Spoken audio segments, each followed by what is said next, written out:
That was one of the proudest moments in our recent history. During her tenure as president, Kosovo has addressed some of the very sensitive issues that were not addressed before, specifically women's rights, more specifically the rights of the women that were sexually abused and raped during the war in Kosovo. She became the voice to those who had none. She helped young girls in Kosovo to dream high, dream big.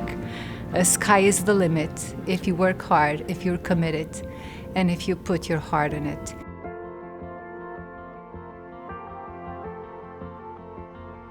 They were two terrific presidents, not just great women presidents, but great presidents. In the case of Mary Robinson, who was our first woman president, she talked about how the women of Ireland were no longer, her phrase was, I think, no longer content to rock the cradle, they now wanted to rock the system.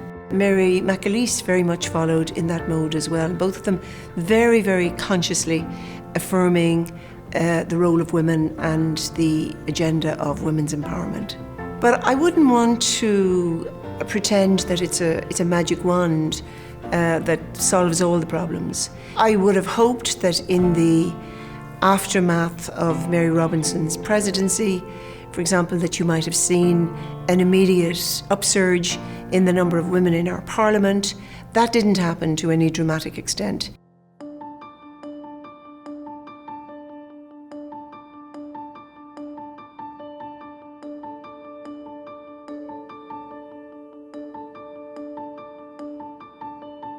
Rwanda is known for, we have 64% of women in parliament, and obviously this didn't just come overnight, it was intentional to empower women. What kind of importance does it have? Big. The discourse has changed in the government. There is a new narrative because women are participants. And obviously issues that are particular to women are more talked about and they've been improved. So we are talking about anything from health issues to family violence, to inheritance, to land attribution. All these things have come because those women are pushing those issues in parliament.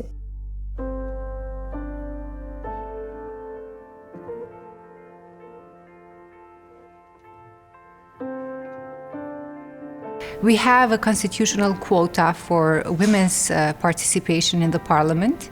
30%, at least 30% of members of the parliament have to be women. That's mandatory. I remember in the first elections in the parliament, very few women made it without the quota.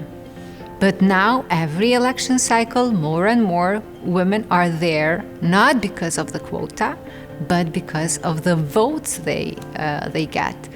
Because quota gives women a platform to be represented, and it gives an opportunity for the voters and the citizens to see who these women are. The quota system that was put there so the women can come on a level playing field, eventually women surpassed that. So initially they were 30% in parliament, then eventually 48% when they were elected a few years later, then 52, and then 64.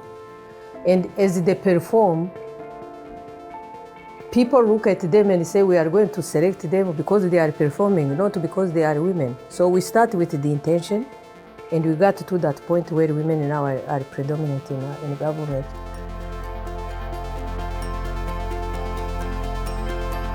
So many decisions that are taken at political level, practically every decision is going to affect and condition women's lives. You need to be there at the table, you need to have a voice at the table, and you need critical mass. It's not enough to have 20%, 30% is regarded as critical mass, but obviously the objective is to have 50%. But these decisions affect our lives in the most fundamental way. We are 50% of the population. We should have that number of seats at the table.